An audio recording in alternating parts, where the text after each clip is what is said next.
Bonsoir à tous, bienvenue dans ce journal. Tout de suite, le sommaire. Attirer l'attention de la population mondiale sur les moyens de prévention, la prise en charge et le traitement du VIH, c'est tout le sens de la célébration de la Journée mondiale de lutte contre le sida. Elle a lieu le 1er décembre de chaque année.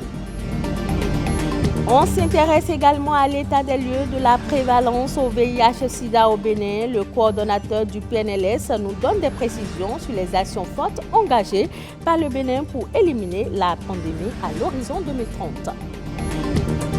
Connu pour ses propriétés culinaires et ses vertus thérapeutiques, le gingembre est une épice très utilisée et sa saveur prononcée est idéale pour relever les plats. Le jus de gingembre est très apprécié des populations. Bienvenue dans cette édition. La communauté internationale célèbre ce 1er décembre la Journée mondiale de lutte contre le sida. Organisée dans de nombreux pays par l'Organisation mondiale de la santé depuis 1988, cette journée vise à informer et à sensibiliser le grand public quant aux moyens préventifs, au traitement et à la prise en charge du virus. Le thème de cette année s'intitule « Égalité ». Maintenant, Amandine Agnambossou. L'Organisation mondiale de la santé estime que plus de 38 millions de personnes vivent avec le VIH-Sida en 2021. 4 décennies après le début de la riposte au VIH, les inégalités persistent au niveau des services les plus élémentaires tels que le dépistage, le traitement et les préservatifs, et encore plus pour les nouvelles technologies. Un nouveau rapport de l'ONU-SIDA, Inégalités dangereuses, montre que des actions urgentes sont nécessaires pour lutter contre les inégalités et permettre à la riposte mondiale au sida de respecter ses objectifs. Dans la région très touchée par le VIH, les femmes victimes de violences commises par le partenaire intime ont jusqu'à 50% de risque en plus de contracter le VIH.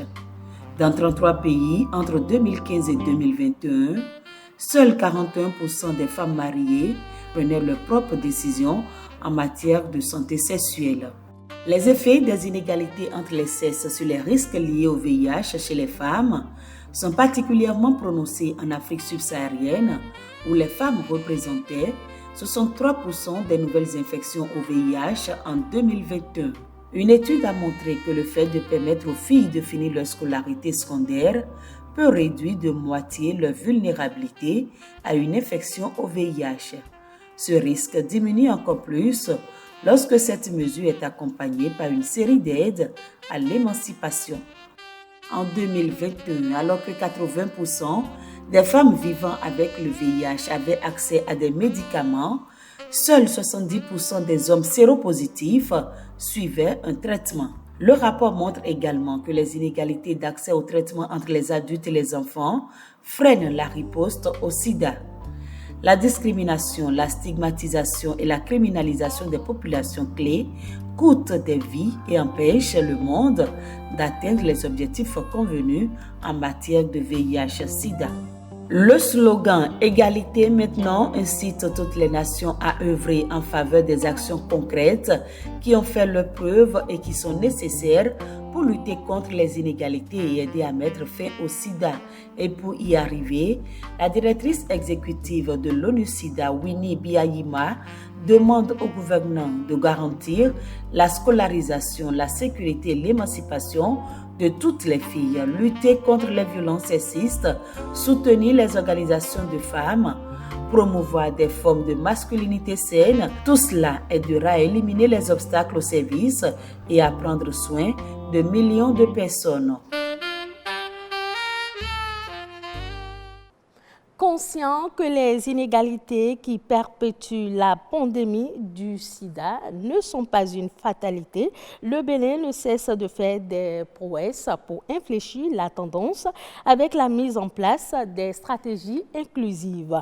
Quel est donc l'état des lieux de la prévalence au VIH-Sida au Bénin et quelles sont les actions fortes engagées par le Bénin pour éliminer la pandémie à l'horizon 2030. Moussa Bachabi, coordonnateur adjoint du programme national de lutte contre le VIH-Sida au Bénin, apporte ici des éclaircissements. Il est au micro de Louis Kodogbo, Maria Joël Attalé et Ulvaïs Balogun.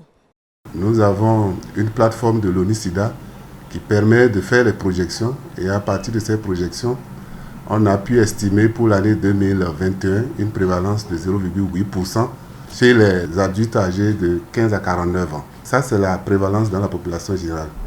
Mais cette prévalence qui apparemment est faible cache un certain nombre de disparités. Disparités d'abord entre les sexes, à savoir que les femmes sont plus infectées que les hommes, mais disparités également en fonction des groupes cibles. Nous avons aujourd'hui des populations qu'on appelle communément populations clés, au sein desquelles la prévalence du VIH est très élevée, qui est de l'ordre de près de 10% de la moyenne nationale qu'on a au niveau de la population générale. Ainsi, quand on prend les professionnels de sexe, la prévalence a été estimée en 2021 à 7,2%. Quand on prend les hommes qui ont des rapports sexuels avec d'autres hommes, elle a été estimée à 8,1%. Et quand on prend les consommateurs de drogue par injection, elle a été estimée à 2,2%. Donc vous convenez avec moi que malgré cette faible prévalence dans la population générale, il faut vraiment s'occuper de ces populations que nous appelons communément les populations clés. Fort heureusement aujourd'hui, le Bénin en matière de disponibilité des ARV pour la prise en charge des PVVA, je pense qu'on peut dire qu'on est satisfait. Satisfait parce que depuis plus de 5 ans, il n'y a plus jamais eu de rupture d'ARV au Bénin. Toute personne dépistée, quel que soit son statut, pauvre, riche, dans un coin reculé, toute personne aujourd'hui a accès aux antirétroviraux et c'est gratuit, totalement gratuit. Et aujourd'hui, on peut être reconforté pour dire qu'au niveau de notre pays, nous disposons vraiment des équipements qui sont disposés dans toutes les régions. Les 12 départements de notre pays abritent tout au moins une plateforme de biologie moléculaire qui permet de faire la charge virale à nos malades. Et quand on le fait, on s'est rendu compte qu'au premier semestre 2022, près de 80% de nos malades ont supprimé leur charge virale. Ça veut dire que le traitement est très efficace pour ces personnes. Donc voilà un peu, par rapport au 395, ce que le Bénin fait pour pouvoir vraiment infléchir la tendance. Ingrédient incontournable de cuisine, le gingembre jouit d'une excellente réputation. Au-delà de ses qualités gustatives, l'épice est reconnue pour ses innombrables vertus pour la santé. On le consomme aussi en jus, le jus de gingembre. Comment le produit-on et quels sont ses bienfaits pour l'organisme humain? Francel Amoussou et Sabirat Ao nous emmènent à la découverte du jus de gingembre dans ce reportage présenté par Ulvaïs Balogun. Dame Akotegnon, agroéconomiste et productrice de jus de fruits naturels. Elle procède ici à l'extraction du jus de gingembre. Apprécié et réputé pour son goût traditionnellement relevé, le jus de gingembre est consommé lors des réunions de famille ou des événements festifs. Il faut aller acheter les gingembre. J'achète ça au marché à Dantokpa plus précisément. Après l'achat, il faut faire le tri. Après ça, il faut laver le gingembre. Il faut le laver. Moi, j'utilise l'éponge en fer pour laver les gingembres. Moi, je n'ai pas besoin d'enlever la peau du gingembre parce que ça a également des vertus. Après, on découpe, après, on passe au broyage. Après le broyage, je filtre. Après le filtrage, il faut mesurer. Pour 1 litre de jus de gingembre, il faut 4 litres d'eau et 5 cuillères à soupe de jus de citron. Donc après ça, il faut le mettre sur le feu à ébullition. Ça fait environ 15 minutes. Ce jus, très prisé, aurait des propriétés inflammatoires et de nombreux bienfaits sur l'organisme humain. Le gingembre est une épice riche en potassium. Le potassium permet de régulariser la pression artérielle, favorise un bon fonctionnement du rein. Le potassium favorise une bonne hydratation de l'organisme.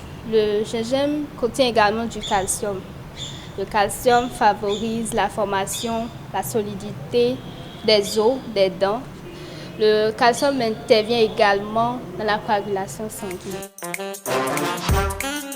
Bien qu'il possède d'exceptionnelles vertus, la consommation excessive de ce jus peut avoir des répercussions sur la santé.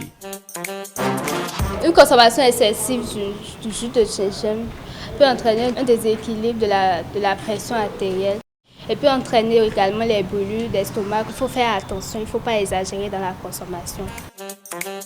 Qu'il s'agisse de ses propriétés antioxydantes, de son effet anti-inflammatoire ou encore de son action sur la sensation de satiété, le jus de gingembre passe dans la liste des boissons à adopter au quotidien. La suite de l'actualité au plan international, c'est dans Eco-Inter qui porte la signature de Amandine Agnamboussou.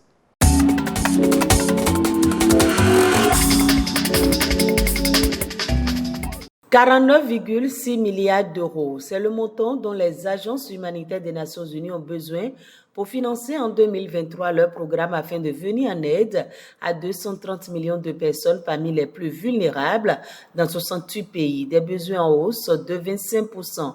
L'Organisation des Nations Unies a donc lancé ce 1er décembre un appel de fonds record pour 2023 face aux besoins humanitaires qui s'envolent, portés par le conflit en Ukraine et les effets du changement climatique tels que les risques de famine en Afrique.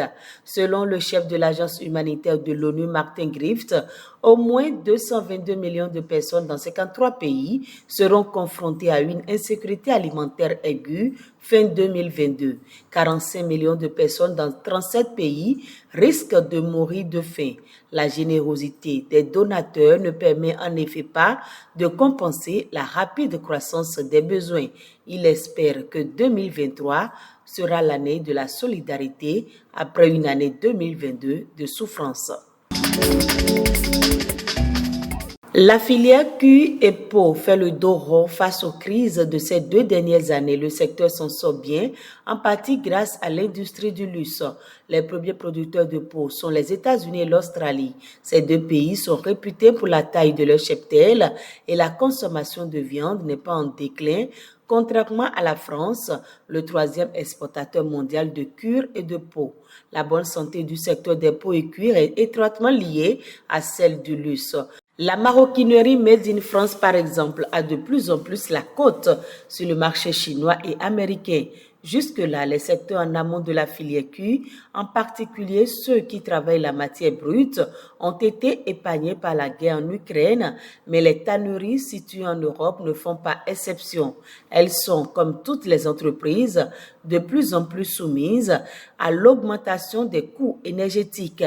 L'étape de la déshumidification des peaux est en effet gourmande en énergie, selon les spécialistes. Au Royaume-Uni, la demande d'achat de biens immobiliers a chuté de 44% depuis fin septembre. C'est la conséquence première de la flambée des taux d'emprunt. Ils étaient à plus de 6% début octobre. Dans ce contexte de forte inflation, les Britanniques n'investissent plus dans la pierre. Les mesures annoncées par le gouvernement ont entraîné de fortes turbulences sur les marchés. Les difficultés de financement des acheteurs ne devraient toutefois pas s'améliorer. 2 millions de foyers ont souscrit des emprunts à taux d'intérêt variable. 3 millions vont devoir renégocier leurs prêts au risque de ne plus pouvoir suivre le rythme imposé.